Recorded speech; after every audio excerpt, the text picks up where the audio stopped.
Sriwijaya di Sumatera dan Majapahit di Jawa menjadi kekuatan maritim yang mengatur lalu lintas perdagangan sesuai Asia Tenggara. Selain menjadi pusat perdagangan rempah-rempah emas dan sutra, Indonesia dikenal sebagai kawasan yang mempraktikkan ajaran Buddha dan Hindu. Selain sumber daya alam seperti hasil bumi dan keindahan alam membuat Indonesia menjadi magnet bagi bangsa-bangsa asing. Kontrak dengan bangsa-bangsa seperti Tiongkok, India, dan Arab telah membentuk fondasi interaksi budaya dan pendengaran yang membentuk karakter Indonesia. Namun, pada abad ke-16 datanglah era penjajahan. Kedatangan bangsa Eropa, termasuk bangsa Inggris, mengubah dinamika sejarah Indonesia secara signifikan. Hal ini mengiring Indonesia ke dalam babak baru yang mencakup tentang konflik dan akhirnya perjuangan menuju kemerdekaan. Setelah Portugis berhasil menemukan Kepulauan Maluku, perdagangan rempah-rempah semakin meluas. Dalam waktu singkat, Lisabon sebagai ibu kota Portugis, Palembang menjadi pusat perdagangan rempah-rempah di Eropa Barat. Terkait dengan perkembangan pesat yang dialami oleh Lisabon, Inggris juga turut mengambil keuntungan besar dalam perdagangan rempah-rempah. Hal tersebut dikarenakan Inggris mendapatkan rempah-rempah secara bebas dan relatif murah di Lisabon. Rempah-rempah itu kemudian diperdagangkan di daerah-daerah Eropa Barat bahkan sampai di Eropa Utara. Keuntungan yang diperoleh Inggris tersebut tidak bertahan lama lantaran Inggris terlibat konflik dengan Portugis. Sebagai imbas dari perang 80 tahun, akibat Inggris mulai mengalami kesulitan untuk mendapat rempah-rempah. Banyak anggota masyarakat, para pelaut, dan pedagang yang tidak melibatkan diri dalam perang justru mengandalkan pelayanan dan penjelajahan samudra untuk menemukan daerah hasil rempah-rempah. Dalam pelayaran di dunia timur untuk mencari daerah penghasil rempah, Inggris sampai ke India. Para pelaut dan pedagang Inggris ini masuk ke India pada tahun 1600. Sebagai strategi awal, Inggris justru memperkuat kedudukannya di India. Inggris membentuk kongsi dagang yang diberi nama East India Company. Dari India inilah para pelaut dan pedagang Inggris berlayar di Kepulauan Nusantara untuk meramaikan perdagangan rempah-rempah. Bahkan pada tahun 1811 Inggris pernah menguasai tanah Hindia. Inggris menjajah Indonesia dari tahun 1811 hingga 1816. Penjajahan di Inggris diawali dengan datangnya Belanda pada 4 Agustus 1811 dengan 60 kapal di pelabuhan Batavia yang saat itu dikuasai Rep Batab yang dipimpin Jan Willem Jansen. Pada tanggal 26 Agustus 1811 Batavia jatuh ke tangan Inggris. Pasukan perang Inggris di bawah Sir Thomas Stamford Raffles melakukan penyerangan kepada Jan Willem Jansen yang melarikan diri ke Semarang dan menyingkir ke Mangkunegara untuk minta bantuan. Namun sesampai di desa Tuntang, Kecamatan Tuntang, Kabupaten Semarang, Inggris memaksa Jansen menyerahkan dan ditandatangani kapitulasi Tuntang, Perjanjian Kapitulasi Tuntang. Perjanjian Tuntang dilaksanakan pada tanggal 18 September 1811 dengan isi sebagai berikut. Pemerintah Belanda menyerahkan wilayah Hindia Belanda kepada Inggris. Semua tentara Belanda menjadi tawanan perang Inggris. Orang Belanda dipekerjakan dalam pemerintah Inggris. Hutang Belanda tidak menjadi tanggung Inggris. Raffles memberikan kesempatan kepada rakyat Indonesia untuk melakukan perdagangan bebas atas jasa Stamford Raffles dalam menaklukkan Jawa. Lode Minto yang menjabat sebagai Gubernur Jenderal H di India menugaskan Raffles untuk menjadi Letnan Gubernur di Jawa. Selama menjabat sebagai Letnan Jenderal, Raffles menjabat pemerintahan di Buitenjrog, Bogor. Perjanjian Kapitulang Tuntang yang dilaksanakan pada tanggal 18 September 1811 dengan isi sebagai berikut. Pemerintah Belanda menyerahkan wilayah Hindia kepada Inggris. Semua antara Belanda menjadi tawanan perang Inggris. Orang Belanda dipekerjakan dalam pemerintahan Inggris.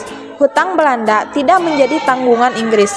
Raffles memberi kesempatan kepada rakyat Indonesia untuk melakukan perdagangan bebas atas jasa Stamford Raffles dalam menaklukkan Jawa. Lord meminta yang menjabat sebagai Gubernur Jenderal H di India menugaskan Raffles untuk menjadi Letnan Gubernur di Jawa. Selama menjabat sebagai Letnan Jenderal, Raffles menjabat pemerintahan di Buitenjrog, Bogor. Berakhirnya pemerintahan Raffles pada tahun 1815. Raffles ditarik dan digantikan oleh John Fadel. Hal ini berkaitan dengan perjanjian Anglo-Dutch yang terjadi pada tahun 1814.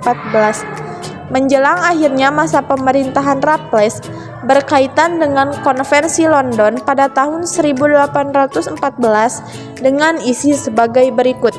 Belanda menerima kembali seluruh daerah jajahannya di Inggris.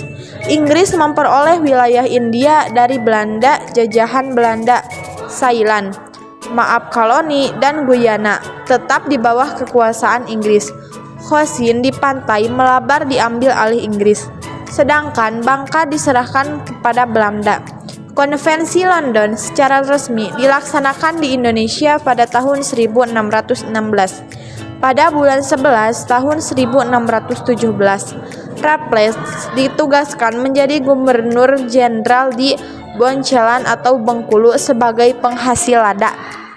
Hubungan awal bangsa Inggris dan Indonesia. 1. Perdagangan. Ketika bangsa Inggris memasuki punggung perdagangan di Indonesia, menjadi pertukaran berbagai komoditas yang menguntungkan kedua belah pihak.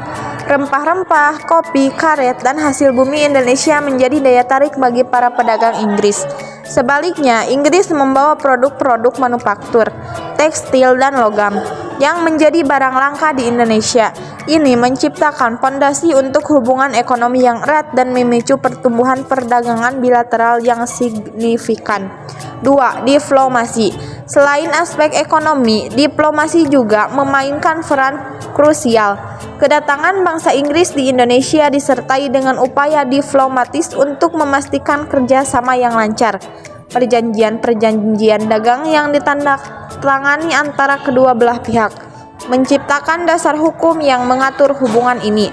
Diplomasi menjadi jembatan penting untuk memahami budaya dan norma-norma lokal, memperkuat ikatan antara bangsa-bangsa yang berbeda. Dengan berjalannya waktu, diplomasi ini menjadi landasan bagi hubungan politik yang lebih luas.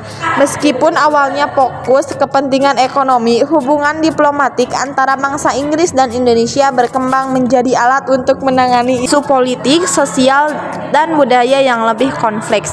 Perdagangan dan diplomasi bukan hanya pertukaran barang dan penandatanganan perjanjian, tetapi juga merupakan wadah di mana kedua bangsa bertemu, berinteraksi, dan membangun pemahaman bersama. Keberhasilan hubungan awal ini menciptakan fondasi yang kuat untuk perkembangan hubungan bilateral yang terus berkembang hingga saat ini. Dampak kedatangan bangsa Inggris.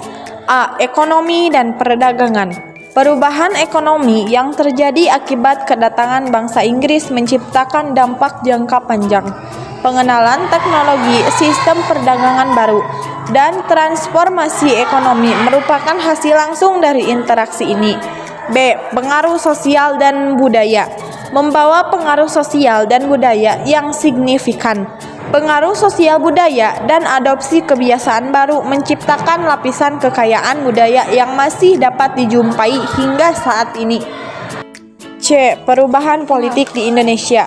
Perubahan politik ini bagian integral dari perjalanan sejarah Indonesia yang membentuk identitas negara. Kepemimpinan kolonial, kedatangan bangsa Inggris membawa dalam sistem pemerintahan di Indonesia. Mereka mengenalkan mode kolonial yang mencakup administrasi yang terpusat dari sistem hukum baru. Pemerintah kolonial memiliki pengaruh besar terutama di wilayah-wilayah yang dikuasai. Kebijakan kolonial tidak harus diterima secara pasif oleh penduduk lokal. Terjadi resistensi perlawanan terhadap perubahan politik ini. Meskipun demikian, politik kolonial ini tetap membentuk pola politik di Indonesia selama berabad-abad. Terima kasih telah menonton sampai akhir. Mohon maaf bila ada pengucapan kata yang tidak sesuai dan tidak enak didengar. Wassalamualaikum warahmatullahi wabarakatuh.